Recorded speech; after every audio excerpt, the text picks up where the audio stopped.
Главната артерија за парно затоплување во Штипското средно медицинско училиште Јане Сандански во петокот откаже и тоа е причината што учениците од ово училиште првото полугодие ќе го завршат низ онлайн настава. Најрелевантно оно што со кое што зборувавме и со група на изведувачи, со група на мајстори, дека тоа е еден поголем захват и дека полугодието ќе го завршиме со настава од далечина и се надевам дека второто полугодие ќе го започнеме со физичко присуство. Значи, сите насоки одат во тоа дека се работи за една поголема интервенција, каде што ќе мора да се поработи на санирање на истото, за кое што треба време. За големиот дефект известени се сите надлежни, бидејќи неговата санација ќе биде долга и ќе чини многу пари.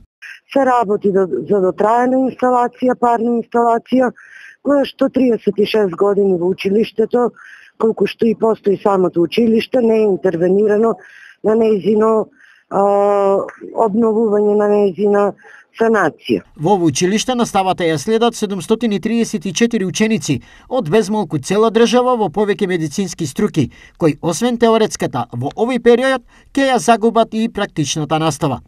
Од училиштето се убедени дека второто полугодие ќе започне нормално и учениците ќе се вратат во клупите.